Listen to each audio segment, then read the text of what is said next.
Hello world, those that have ears, let them hear. It's been a couple weeks since I posted anything. I've just been enjoying life, man, meditating on things, meditating on the goodness of God, just trying to walk this thing out gracefully with joy and love and kindness in my heart, right? So I'm on here, and the reason why I finally jumped back on is, sometimes you just gotta go and you gotta reflect and build. Allow your inner being to just build, and as you continue to seek your higher self, because contrary to what any of us believe, this is why we're all here, man. At the end of the day, we should all be seeking our higher self, because that's all that matters. You want to add to the goodness and demonstrate the goodness of God. This is how you do it, man. You gotta be striving to reach your higher self and become pure in righteousness and seeking righteousness, man, and doing things right in life, man. Walking this thing out with as the word says, fear and trembling, not of a negative position, but one that just respects, humanity, and so, I'm gonna jump back on here, man. And in fact, I let me read something to you. It was very beautifully said. I don't know the individual that said it, but it was very beautifully said.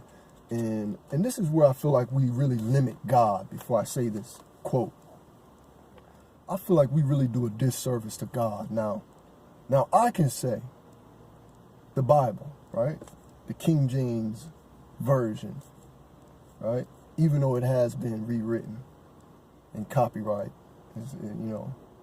but this is the thing that helps stimulate in me thoughts of righteousness. This is the thing that I claim. I claim the Bible as my spiritual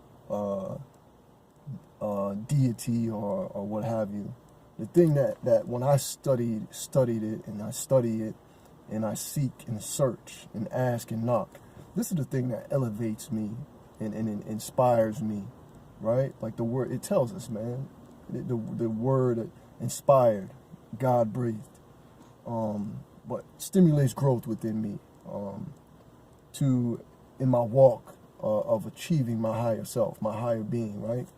Awakening the spiritual presence that is placed within me, that we all have, that we all should be focusing on and concentrating on and building that and edifying that spiritual nature that is within all of us, right?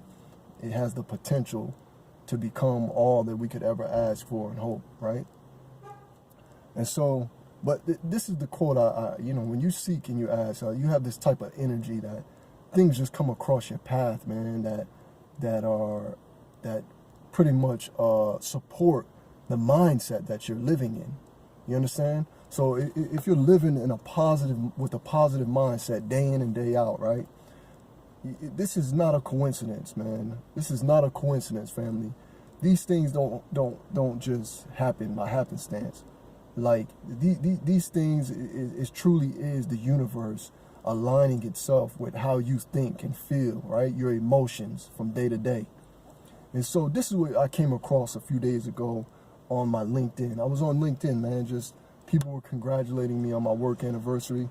And so, you get in there, you read some of the feeds, and I don't know the individual's name. I don't know if it's his quote or not, but it's just a positive energy, man. This is the thing we all should be doing in life, trying to put positive energy into this universe. And so it's not about trying to win people over, man.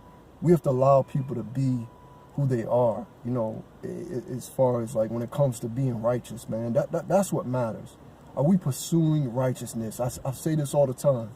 Are we pursuing righteousness, right? Not to be a stumbling block to anyone in this world, but to be motivating and encouraging and enlightening, empowering, spreading love, right? So this is what it said. Humanity should be our race. Love should be our religion. Powerful, man. Think about that. If this was the mindset, if this was the ideology that all of humankind, all of the human race, think about it. You know, we've studied this thing out, man. It's just one race. The human race. Right? But think about this. I'm going to read it again. Humanity should be our race. Humanity should be our race. Love should be our religion. Think about how much more powerful we would be, right? Think about how much more love we would spread if we made humanity our race and love our religion, right? When you do the research, there's 4,200 plus so-called religions and faiths. But what if we all just adopted one, right? One. There are things in life, there's just a walk. Everything would change. If we just said, you know what? We're all humans, man. We're all humans, right? Right? And we all want love. I don't think there's a human being on the face of this earth that in their right mind, if they had to choose between love and hate, without a shadow of a doubt, you could probably easily and safely assume we would all choose love. The reason, and it's good because, see, thank you. See, this is the thing, man. The reason most of us don't choose love is because we wanted love, we were chasing love, we were chasing happiness, so to speak. But what we fail to realize is nothing is concrete. And in our pursuit to chase this so-called happy place, we've fallen short one to another because of expectations and desires, right? That do not always come to fruition. And so this is why we have to understand the mystery of God, the mystery of love, man. Love fills in gaps where man cannot. Love fills in gaps where a woman cannot, right? Love fills in gaps where humans cannot. And this is where we have to elevate our minds, man, and we have to know that this is the mystery of God. Having the capability to remain in a loving, peaceful, blissful, harmonious place, regardless of where humankind or mankind falls short, right? It's not in the falling short, it's in the recovery, man. So people are going to always and forever fall short because there are none righteous. We are all as filthy rags. But are we able to look at ourselves in the mirror? Hear me out, family. Are we able to look at ourselves in the mirror to rebuke, correct, and acknowledge the things where we fell short, and then apologize and then do better the next time? This is what life is about, family. It's about putting yourself in question. And see, excuse me, this is what the Bible does, man. This is what the thing that I read. For some, it may be something else, right? There's others that are pursuing righteousness. There's so many different faiths and religion, right? But is it putting you in question? And when I say putting you in question, is it implanting a seed to make you question whether or not you did the most righteous or made the most righteous decision in that moment, right? This is what it's about, man. This is what mind elevation is all about. This is what pursuing righteousness is all about. I don't care what you choose. Some people do. I'm speaking for me. I don't care what faith you choose. It just so happens that I choose the Bible, right? This is the thing that I can say without a shadow of a doubt has positioned me mentally to become a better version of myself.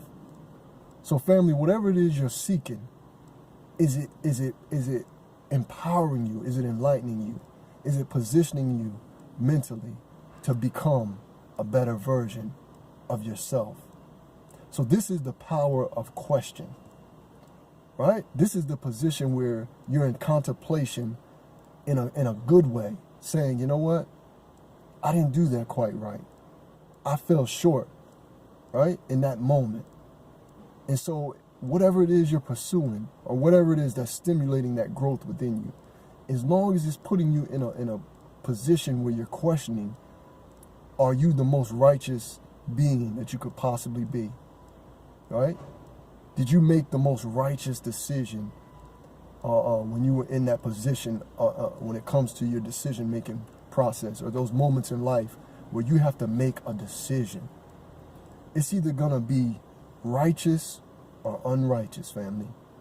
It's just that simple. I say it all the time. It's just that simple.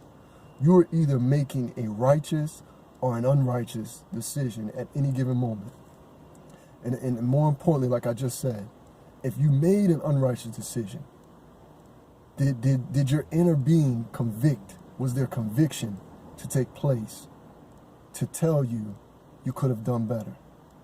See, this is what it's about, family. Building your kingdom from within. So I just needed to get that off, man. We need to make humanity, right? Humanity needs to be our race. I had to remember. And love should be our religion. Humanity should be our race. There's no color. There's no ethnicity.